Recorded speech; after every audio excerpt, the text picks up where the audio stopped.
یہ واقعہ حضرت محمد صلی اللہ علیہ وسلم نے خود بیان فرمایا ہے۔ یہ کہانی ہمیں سکھاتی ہے کہ جب انسان ہر طرف سے مضبوط ہو جاتا ہے تب صرف اللہ کے لیے کیے گئے سچے نیک عمل ہی کام آتے ہیں۔ ایک زمانے میں 3 آدمی سفر پر نکلے۔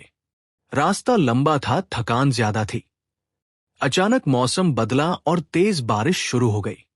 بارش سے بچنے کے لیے انہوں نے پاس ہی ایک پہاڑ کی گفا میں پناہ لی۔ ابھی وہ گفا کے اندر ہی تھے کہ پہاڑ سے ایک بہت بڑا پتھر گرا اور گفا کا منہ پوری طرح بند ہو گیا۔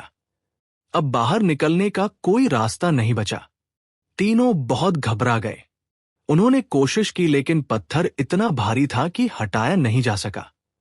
تینوں نے آپس میں مشورہ کیا اور کہا، آج ہمیں صرف ایک ہی چیز بچا سکتی ہے، ہم اللہ سے اپنے ان نیک عملوں کے ذریعے دعا کریں جو ہم نے صرف اسی کی رضا کے لیے کیے ہوں۔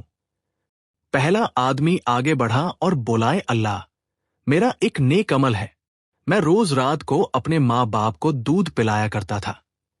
ایک رات مجھے دیر ہو گئی۔ جب گھر پہنچا تو دیکھا کہ ماں باپ سو چکے ہیں۔ دودھ میرے ہاتھ میں تھا، میرے بچے بھوکے تھے، لیکن میں نے ماں باپ کو جگانا ٹھیک نہیں سمجھا۔ میں پوری رات ان کے سرہانے کھڑا رہا۔ صبح جب ان کی آنکھ کھلی تب میں نے انہیں دودھ پلایا۔ اے اللہ، اگر یہ عمل صرف تیری خوشی کے لیے تھا تو ہم پر رحم فرما۔ جیسے ہی دعا ختم ہوئی، پتھر تھوڑا سا ہل گیا لیکن ابھی راستہ پوری طرح کھلا نہیں تھا۔ دوسرا آدمی آگے آیا اور بولا، اللہ، مجھے ایک عورت سے بہت محبت تھی۔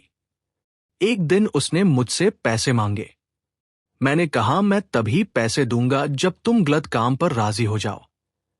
جب وہ مجبور ہو گئی اور میں اس کے پاس گیا تو اس نے کہا، اللہ سے ڈرو، ناجائز طریقے سے مجھے ہاتھ مت لگاؤ۔ اس کی بات سن کر میرا دل کانپ گیا۔ میں نے اسی وقت گناہ چھوڑ دیا، اسے پیسے دے دیے اور پیچھے ہٹ گیا۔ اے اللہ، اگر میں نے یہ کام تیرے ڈر کی وجہ سے کیا تو ہماری اس مصیبت کو دور کر دے۔ دعا پوری ہوتے ہی پتھر اور زیادہ سرک گیا۔ اب تھوڑی روشنی دکھنے لگی لیکن ابھی بھی باہر نکلنا ممکن نہیں تھا۔ اب تیسرا آدمی بولا، اے اللہ، میں نے ایک مزدور کو کام پر رکھا تھا۔ کام پورا ہونے کے بعد وہ اپنی مزدوری لیے بنا چلا گیا۔ میں نے اس مزدوری کے پیسوں سے کاروبار شروع کر دیا۔ اللہ نے اس میں اتنی برکت دی کہ مال، جانور اور کھیتی سب بڑھتی چلی گئی۔ کچھ سمے بعد وہ مزدور واپس آیا اور بولا، اللہ سے ڈرو اور میری مزدوری مجھے لوٹا دو۔ میں اسے اپنے ساتھ لے گیا اور سارا مال دکھا کر کہا، یہ سب تمہارا ہے۔ وہ حیران رہ گیا اور پورا مال لے گیا۔ اے اللہ، اگر یہ عمل صرف تیری رضا کے لیے تھا تو ہمیں یہاں سے آزاد کر دے۔ جیسے ہی اس کی دعا پوری ہوئی، پتھر پوری طرح ہٹ گیا۔ تینوں آدمی سلامتی کے ساتھ گفا سے باہر نکل آئے۔ اللہ نے انہیں ان کے اخلاص بھرے نیک عملوں کی وجہ سے بچا لیا۔ اس کہانی سے ہمیں کیا سیکھ ملتی ہے؟ مصیبت کے وقت نہ دولت کام آتی ہے، نہ طاقت، صرف سچی نیت سے کیے گئے نیک عمل کام آتے ہیں۔